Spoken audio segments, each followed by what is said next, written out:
Welcome to my new episode entitled All About Sound System by ER Works.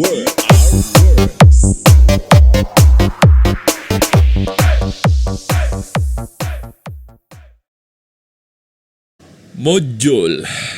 Ano nga ba ito? At bakit trending pa rin ito at marami pa rin ang gumagamit na ito? Tapos na yung pandemya. Hindi ito module na pang school, kundi module para sa inyong sound system. At talakayin natin kung effective nga ba ito at kung ano yung advantage at disadvantage ng paggamit nito. At kung interesado ka sa topic na ito, tara, huwag skip. Tapusin ang video na ito. Teka. Bago tayo magsimula, siguraduhin muna na nakasubscribe ka na at nakahit na ang notification bell para updated ka sa mga bagong upload.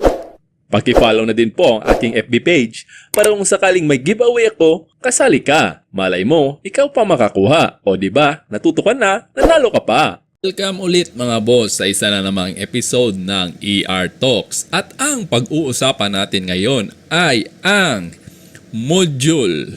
Mapa mid-high man or pang-sub na module. Madaming kumakalat ngayon at marami ng versions, hindi na mabilang. So, pag-usapan natin yung mga bagay-bagay tungkol sa module. At huwag nyo skip kasi i-explain ko sa inyo lahat-lahat ng aking nalalaman tungkol sa module. So, umpisahan natin. Ano nga ba ang module? Ang module ay sumikat dito sa Iloilo. So, sa Iloilo po yan galing. Dati, kuwan lang yan, pang personal use lang yan. Alam ko kung sino yung unang gumamit ng module. So, hindi ko lang papangalanan. Baka kasi madami ang mag-react at magsabi na sila yung nauna at magkagulo pa. Pero alam ko kung sino yung unang gumamit niyan. At sikreto lang nila yon, hindi nila yon pinaalam. Exclusive lang sa kanila yon. Hanggang sa merong gumawa ng sarili nilang version at isinapublic nila yung module. So yung isa sa mga sikat ngayon ng mga module ay sumikat. Yung una palang sumikat dati na nationwide, yung alam ng lahat ay Audio Impact na module. Mayroong Prims, mayroong Mac module. So madami, no? May yung sa Team Turbo na module, so hindi na natin mabilang. So, ano nga ba ang module? Yung para sa akin, yung module ay for enhancement ng inyong sound system. So, kung kompleto na yung inyong mga gamit at parang nakukulangan pa kayo, tsaka kayo gumamit ng module for more enhancement sa bass tsaka sa mid-high. Ano nga ba ang laman ng module? Mostly, ang module, laman nito ay resistors and capacitors. So, high-pass filter at low-pass filter. Tapos, depende lang sa pagkakasunod-sunod. So, kita nyo madami yung mga XLR na connection kasi in-out yan. Depende sa kanila kung ano yung pagkakasunod nila. Galing sa equalizer, pa-crossover, tapos babalik na naman sa module, tapos equalizer ulit. Iba-iba po yung versions nan.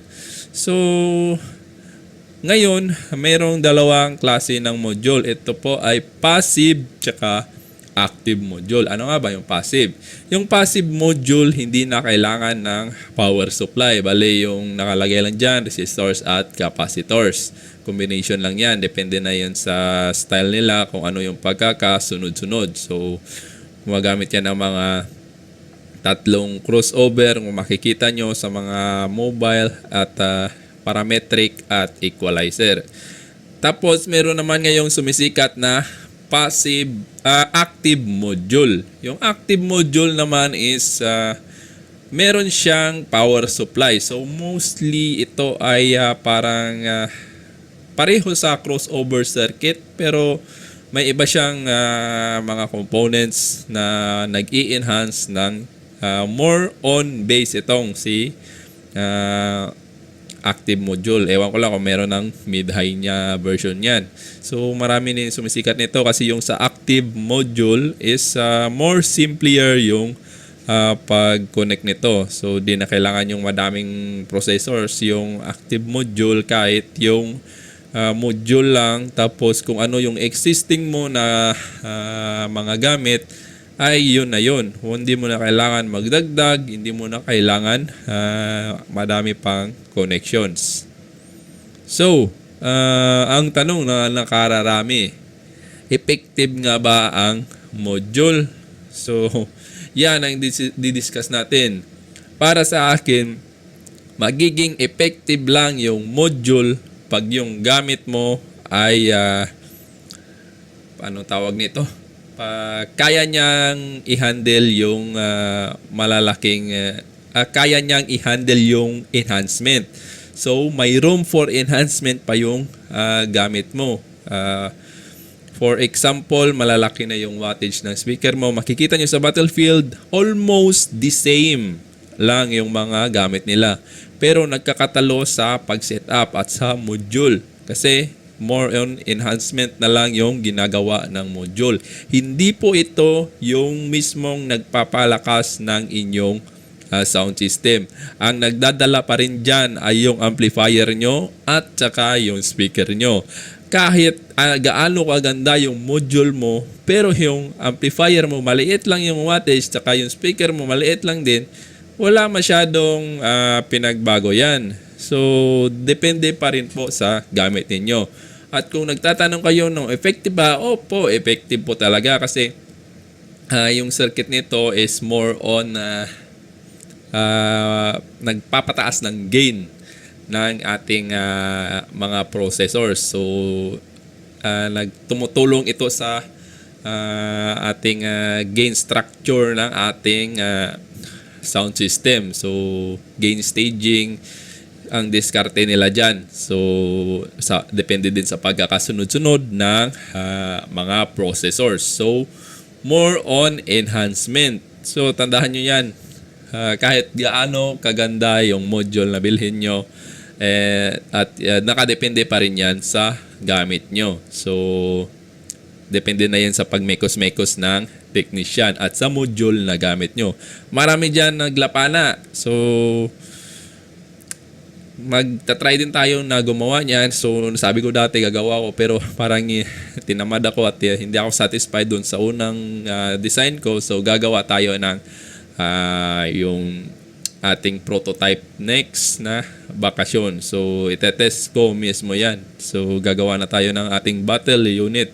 Kung ma-demo natin sa battle, meron na tayong hinahawakang mga sounds, i-demo din natin yon sa kanila.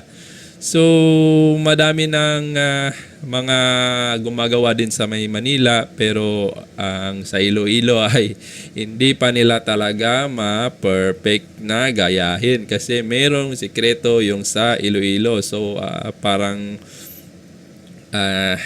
tawag nito, na observe nyo kahit yung taga Cebu na mga sound system is yung module galing pang Iloilo kasi pinagkaiba lang nito.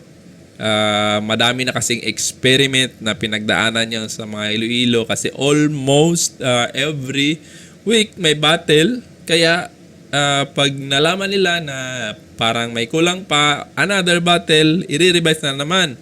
Another battle, i-revise na naman para makuha nila yung magandang tunog.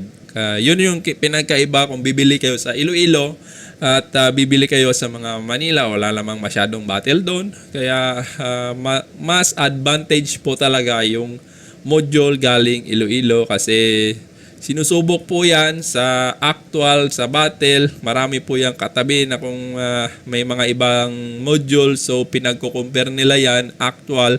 Madami pong trial and error ang nagaganap dyan. Hindi po isang gawaan lang yan at ibenta agad.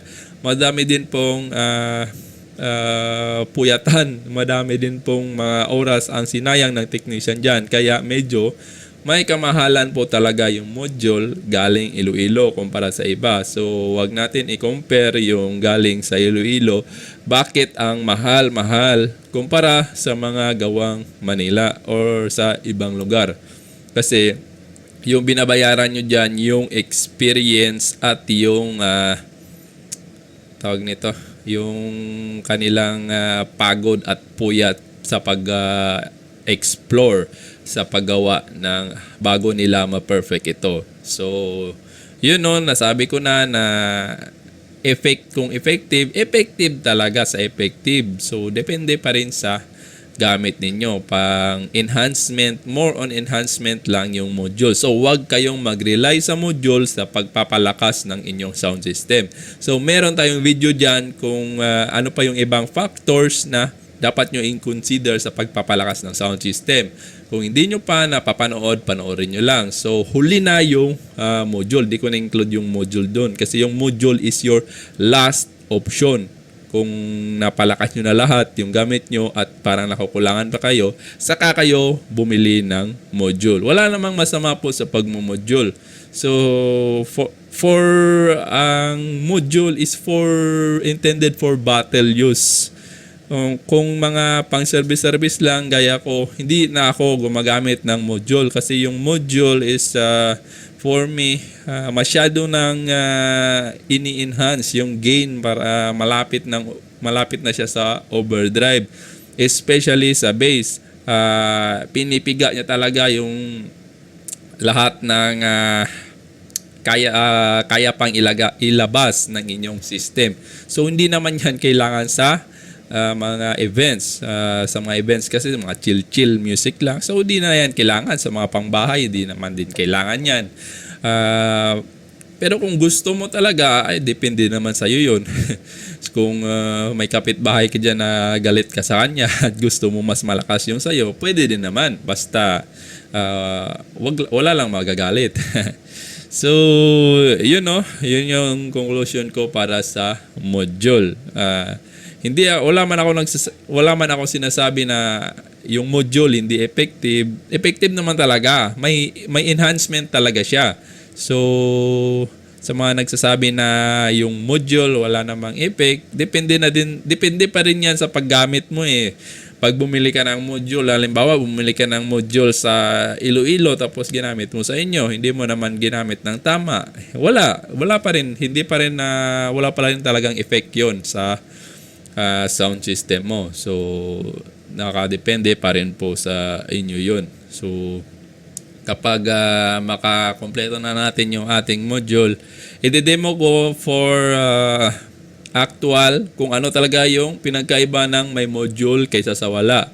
So, kung gusto nyo, advice ko sa inyo, kung gusto nyo talaga ng module, go for active kung pambahay lang. So, kung sa UPAS, combination of dalawa, active at passive. So, kasi yung active, simple setup lang. Kung ano yung setup mo, dadagdag mo lang yung module. Kasi yung passive, madaming requirements yan.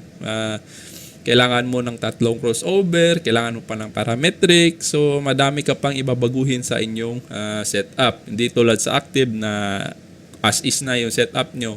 Kung ano na yun na yun. Idadagdag mo na lang yung module sa chain ng iyong processors. So, ayun lang po sa ngayon, no?